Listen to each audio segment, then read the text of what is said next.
Hey guys, how's it going? This is Wad from the MW Technology channel on YouTube, and in this video we're doing a comparison against the Samsung Galaxy S4 versus the iPhone 5. Now these are the two big top selling smartphones in the world right now. The Samsung Galaxy S4 is the predecessor to the S3, which outsold some of the iPhones even. Now, a lot of people will be interested in seeing what these two phones offer and how they stack up against each other. So without any further delays, let's get right into the comparison. Okay guys, so the first thing that we're going to take a look at is the physical dimensions of the Samsung Galaxy S4 and the iPhone 5. So the Samsung Galaxy S4 measures about 136.6 millimeters in height, 69.8 millimeters in width. The iPhone 5 on the other hand is 58.6 millimeters in width and 123.8 millimeters in its height. So it's not as tall or as wide as the Samsung Galaxy S4. So if you want to have a smaller footprint, the iPhone is definitely the more compact device. Similarly, the iPhone 5 in terms of thickness is a little bit thinner than the Samsung Galaxy S4, measuring about 7.6 millimeters versus the S4's 7.9 millimeters. Now, as you would expect, the Samsung Galaxy S4 is definitely the larger device, so you expect to see a little bit of a weight difference too. So it measures about 130 grams versus the iPhone 5's 112 grams. Next, in terms of just pure design, I do think that both these phones look really great in terms of materials. The iPhone 5 in terms of build quality is made out of high quality aluminum and glass, and the Samsung Galaxy S, even though it's made out of plastic, it's definitely higher quality plastic than you would expect of most cheaper phones, so you're definitely getting a premium built product that should last a fairly long time. Now, one of the major highlights of both these devices are the high resolution screens that they both come with. Now, the GS4 has a screen that measures exactly 5-inch, and the iPhone 5 has a screen that measures exactly 4-inch. Now, even though both the screens are only different by an inch, there is a massive difference in terms of resolution. The new Samsung Galaxy S4 has a native resolution of 1920 by 1080, now that's a pentile display, and the iPhone 5 has a standard RGB screen that measures about 1136 by 640, and with some of those numbers, you'll definitely notice that the screen density on the Samsung Galaxy S4 is definitely a lot higher than the iPhone 5, which has a PPI rating of 336 versus the S4's rating of about 441 PPI. Now those of course are just some arbitrary numbers.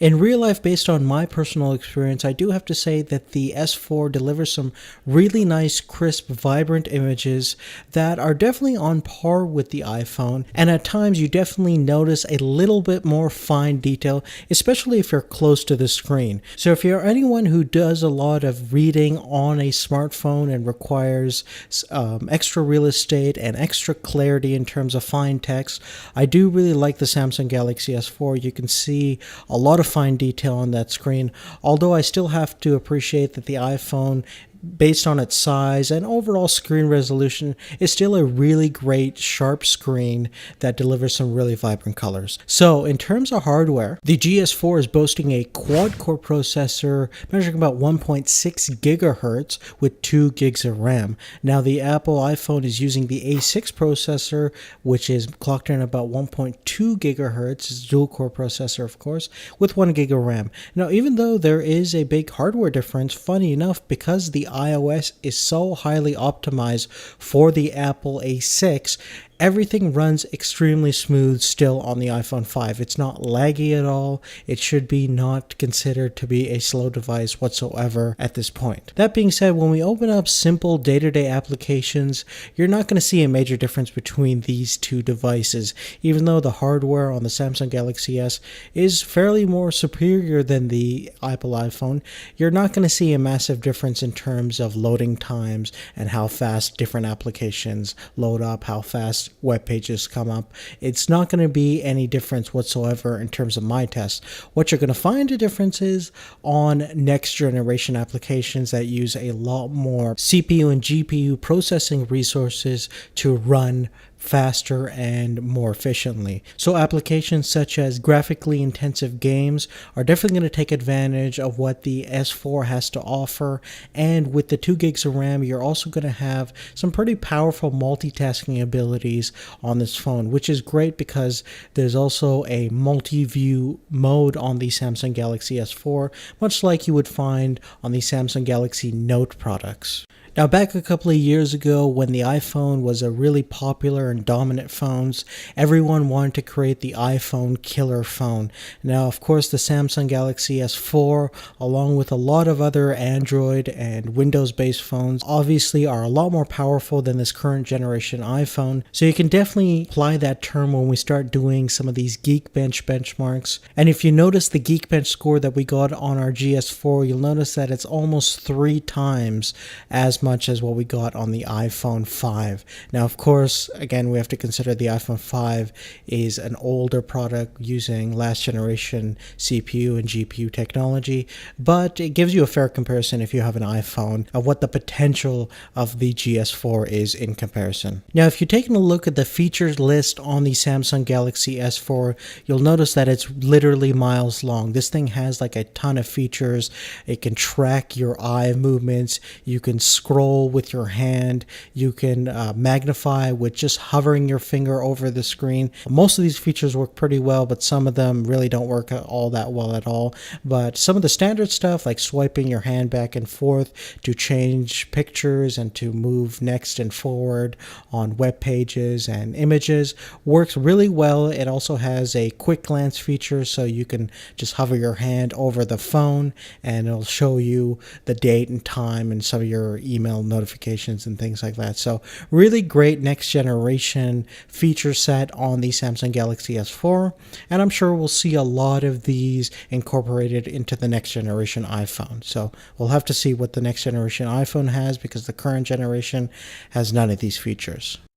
Now let's go ahead and do a little bit of a more fair comparison and compare the cameras of both the Samsung Galaxy S4 and the iPhone 5. We'll start with the front-facing cameras on both devices. The front-facing camera on the GS4 takes about 2 megapixels stills and captures 1080p video at 30 frames per second. On the iPhone, it captures 1.2 megapixel stills with 720p video at 30 frames per second. So when we start comparing it side by side, you'll definitely notice a pretty significant difference between the two cameras. The GS4 is definitely sharper, which we can certainly expect given that it's 1080p versus 720p. It also renders colors a lot more realistically with vibrant, saturated overall look and an overall picture quality that is more representative of real life.